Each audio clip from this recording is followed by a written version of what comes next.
Hi everyone, this is Roman Gray, and today I will be debuting The Savage #1, The Knight. This is my first webcomic ever, so I hope you all enjoy it. And I'm not so good at voice acting, so I will be doing none of the male voices at this time, although some characters will be voiced. Alright, hope you enjoy it! The savage was high in a tree watching. There was a town below burning, as the undead walked and ate the villagers.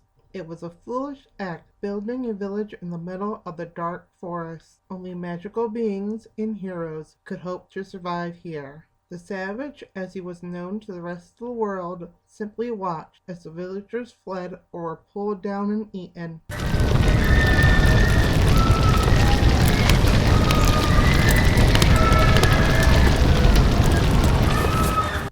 Then Savage saw a young man run out. Savage got up and squatted on the branch. The young man looked as if he had a small magical aura. The young man fell to the ground panting. The undead were right behind him.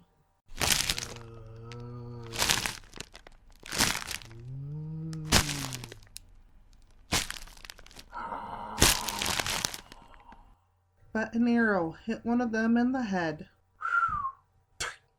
The young man looked back, only to see another fall to an arrow to the head, and then the last.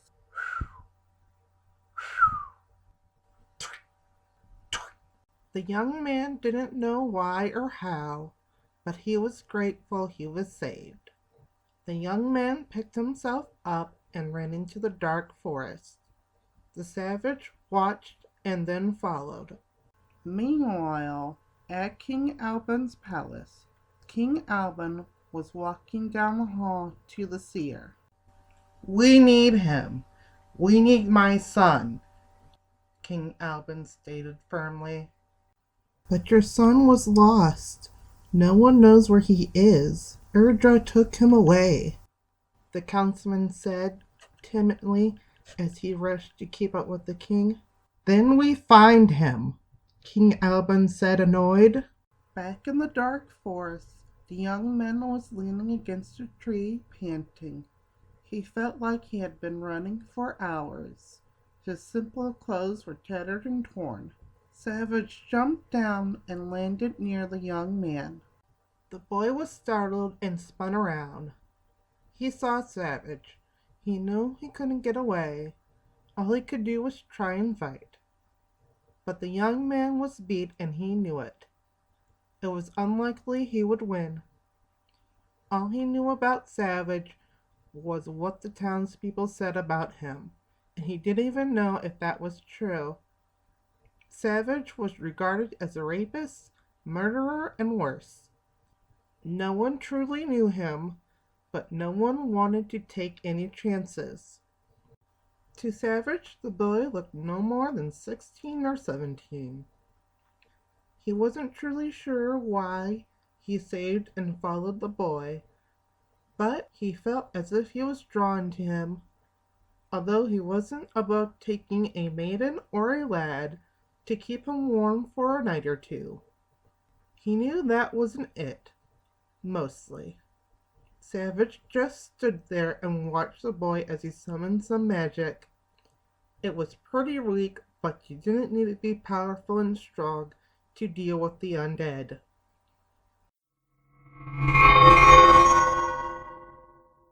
"Stay back! I know magic," the young man stated firmly. Well, at least he had a firm handle on it, Savage thought to himself. Savage just cocked his head a little. He thought the boy was trying to scare him away with that. Either way, the boy was weak in the knees, as he could hardly stand at this point. Savage just started to approach. The boy fired his bolt of magic at Savage. The magic hit him in the chest, but the magic was too weak to do anything. Savage just shook it off as if nothing happened. The young man passed out, then fell to the ground. It wasn't much of a move to begin with, but it didn't matter anyway. The young man wouldn't have lasted long running. At the very least, he didn't have to fight off some monster to save the boy, Savage thought to himself. Back at King Alben's palace, his face was in his hands. The king was in his room. He had the finest furniture, clothes, and silks, but none of that would help him now. Alban felt so helpless. The seer's prediction, if he didn't find his son soon, all would be lost. Tonight was the night. Alban had run out of time. The king used all his resources to find his boy, the only person who could save his kingdom now. No one knew what the prince looked like now. He was still but a baby and didn't even have a name when he was taken. The only clue anyone could follow was the boy's aura. The king being his father, a mage could use his aura to track the prince, but they could only look for a trace amount of the prince's magic. Being gone for so long, there was no guarantee the prince's aura even looked human anymore. But that still wasn't much to go on. The prince could have been taken anywhere, and there were no other clues to his whereabouts. This was harder than finding a needle in a haystack. 20 years earlier, just after the prince was born, Queen Layla, his mother's body gave out, and she died. A spirit named Urdra appeared. The guards stood at the ready to attack the unknown being. "Who are you?" the lead guard demanded. But Urdra just waved his hand, making the men's weapons turn on them. He began to step forward. As he did, the swords moved with him, pushing the guards back as he went until he stood in front of the king. "Give me the child." "I won't! This is my child!" King Alben shouted defiantly. "There are forces beyond your understanding, and they are coming for him." "I will protect him!" Alben blasted back. "You can't." Urdra pointed at one of the guards. His body began to twist and his bones began to break. His eyes rolled back into the back of his head. His mouth opened longer than it should have. He began to scream as he became a twisted man.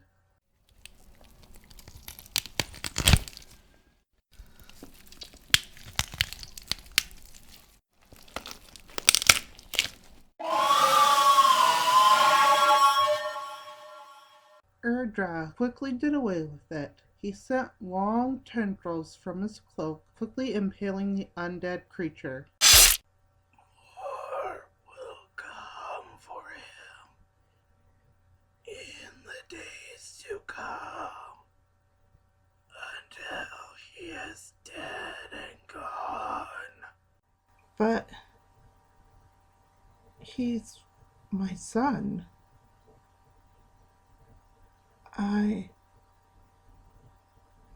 I, King Alben said, knowing he could not protect his son. You can't protect him. He will be cared for by a being that is beyond me and you. With tears in his eyes, King Alben gave up the prince to Urdra. Be warned, there is a prophecy around this child. For the last of the golden line, he shall become and choose. By twice, by day.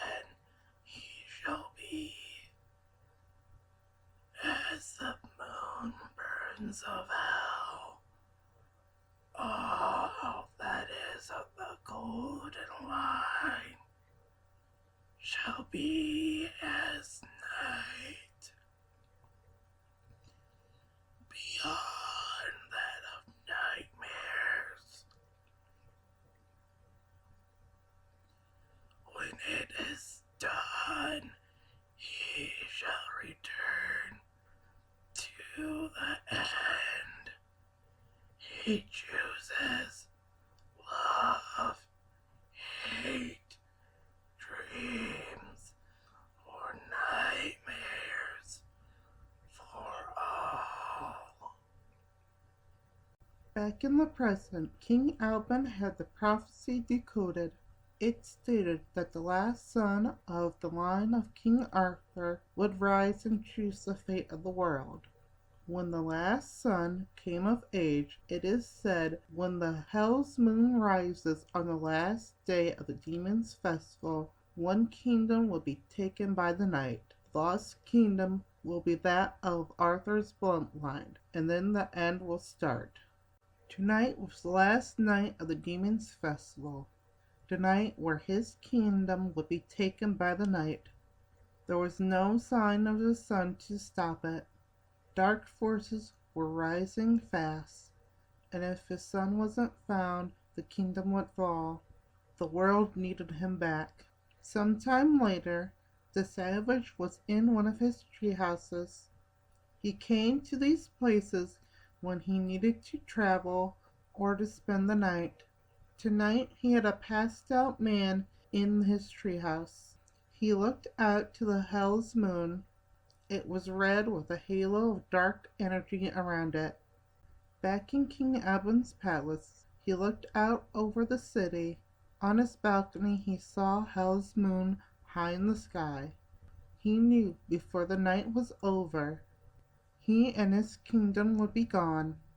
Well, that's the end of Savage number 1. I hope you all enjoyed it. Please like, subscribe, and leave a comment. Thank you very much. These will be coming out once a month. All right, see you later.